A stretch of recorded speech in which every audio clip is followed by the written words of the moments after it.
जी बिल्कुल बात करेंगे। इस वक्त हम डिस्ट्रिक्ट कोर्ट मुल्तान में मौजूद हैं और 9 मई के वाक़यात में जो मुकदमात का अंदराज किया गया पीपल्स पाकिस्तान तहरीक इंसाफ के रहनुमाओं पर, जिसमें शाह महमूद कुरैशी और दीगर रहनुमा मौजूद थे, उसमें फवाद चौधरी जो सीनियर रहनुमा हैं उन पर भी 5 मुकदमात मुल्तान के मुख्तलिफ थानों में दर्ज किए गए। आज वो ज़मानत के लिए यहाँ पर पहुँच चुके हुए हैं। उनसे हम जानते हैं। सर बताइएगा, इस वाक़े में जो मुकदमात कितने मुल्तान में आप पे दर्ज हुए, आज की प्रोसीडिंग, और क्या कहेंगे इस हवाले से? देखें जी, पहली बात तो यह है कि मुकदमे तो इतने हैं कि हम जो भी इट चुको तो थल्ले मुकदमा है वो तो एक तमाशा ही लगा हुआ है। 40 मुकदमे जो हैं अब तक उनको हाई कोर्ट में इन्होंने बताया है कि 40 केसेस हैं पूरे पंजाब में ही। और मेरा ख्याल है कि एक मजाक हो रहा है और जितनी जल्दी ये मजाक ख़त्म हो, मुल्क नॉर्मलाइज हो, चीज़ें बेहतरी हों। हम तो चाहते हैं कि बात आगे चले। मुल्क में जो है वो भी मुतहम्मिल नहीं हो सकता इस तरह की पॉलिसीज़ का जो चल रही हैं।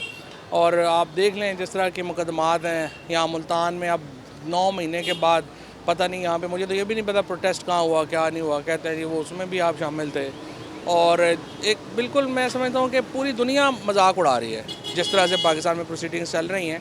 तो मेरा यही ख्याल है कि लेट्स होप कि इसको ज़रा मामला जो हैं वो बेहतर हों, एक रिकन्सिलिएशन की तरफ चीज़ें चलें और बेहतरी की तरफ चलें ताकि मुल्क नॉर्मलाइज हो। अच्छा, आपकी जमात इस वक्त असम्बलियों में भी है और हुकूमत भी बन चुकी हुई है, क्या समझते हैं वहाँ पे इसको आवाज़ उठाई गई और इन मुकदमात का फेस आप किस तरह से? इस पार्लियामेंट की क्या हैसियत है जहाँ पार्लियामेंट में सारे बैठे हुए फॉर्म 47 के ऊपर जो लोग बैठे हों, आप इलेक्शन क्यों कराते हैं? इलेक्शन आप इसलिए कराते हैं कि जो हुकूमत कर रहा है उसके पास ये जवाज़ है कि अक्सरियत उसके साथ है।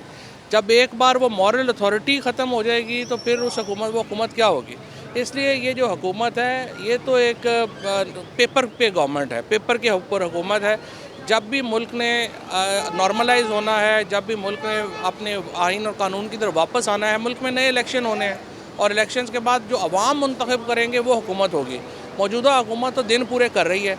फजलुर रहमान साहब अगर फ़ैसला आज कर लें कि उन्होंने लॉन्ग मार्च करना है, PTI मौलाना फजलुर रहमान आज इकट्ठे हो जाएंगे, महीने में हुकूमत चली जाएगी। और उसके बाद अगर ये नहीं होगा तो जो इकोनॉमिक बहरान है वो इतना बड़ा है कि वो हुकूमत को ले जाएगा। क्योंकि देखें ना, आपने मईशत ठीक करनी है, आपकी सियासत ठीक होनी चाहिए।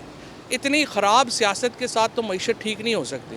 लिहाजा ये हुकूमत डे टू डे चल रही है और अपने जो इनका नुकसान हुआ है पिछले हुकूमत में ना रह के वो पैसे से अपने बना लेंगे, उसके बाद ये फिर लंदन चले जाएंगे, कोई प्रॉब्लम नहीं है। क्या समझते हैं कब तक ये हुकूमत जो है चलती नजर? ये फजलुर रहमान साहब अगर फ़ैसला कर लें तो 3 महीने में चली जाएगी, नहीं तो 7 महीने में, 5-7 महीने में चली जाएगी। बहुत शुक्रिया। इस वक्त फवाद चौधरी साहब हमारे साथ मौजूद थे और उनका ये कहना है कि मुल्तान में वो अपनी ज़मानतों के हवाले से यहाँ पे आए। 5 मुकदमात में उन्होंने अबूरी ज़मानतें जो हैं वो हासिल कर ली हैं और इस हवाले से हुकूमत को भी जो उन्होंने आड़ो हाथों लिया और उन पर शदीद तनकीद की।